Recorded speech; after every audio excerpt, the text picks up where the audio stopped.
Magsaysay Park in Davao City is a gem. This popular park honors former President Ramon Magsaysay and offers a mix of history, culture, and fun. You can explore the monument and sculpture, grab a bite or souvenir, or enjoy the views of the Gulf of Davao from the boardwalk.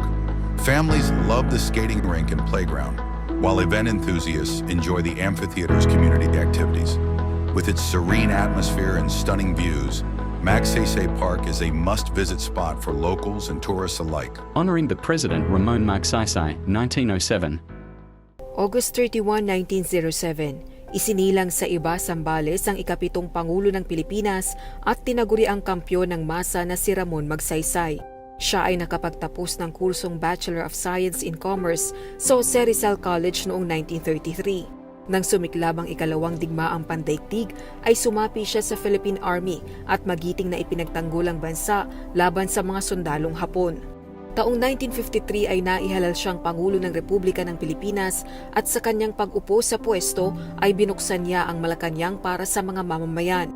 Personal niyang inalam ang kalagayan ng mga mahihirap na Filipino at namahagi ng mga lupa sa mga magsasaka. Binuuri niya ang President's Complaint Action Committee na nagsilbing daan upang marinig ang hinaing ng mga pangkaraniwang tao. At bukod dito ay napasuko niya ang supremo ng rebeldeng grupong Hukbalahap na si Luis Taruk noong 1954. Noong March 17, 1957 ay aksidenteng bumagsak ang sinasakyang eroplano ng Pangulo sa Mount Manungal sa Balamban, Cebu na naging sanhi ng kanyang kamatayan. Ipinagluksa ng sambayanan ng biglaang pagpanaw ng Pangulo dahil sa isang hindi malilimutang trahedya. Ang labi ng yumaong Pangulong Ramon Magsaysay ay inilagak ng kanyang pamilya sa Manila North Cemetery. The inauguration of Magsaysay.as Philippines President, 1960. Mrs. Ramon Magsaysay joins with a tremendous crowd to witness the inauguration of her husband as third President of the Philippine Republic. Along the broad streets of Manila moves the inaugural parade. Magsaysay takes the salute of the Philippine Armed Forces. By presidential edict, shirt sleeves are the costume of the day, and Magsaysay promises a government dedicated to the common people of the vigorous young Philippine Republic.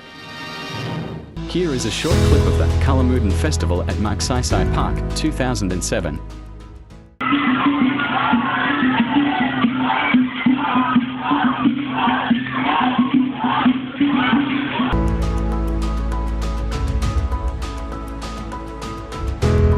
The Great Ramon Magsaysay Monument,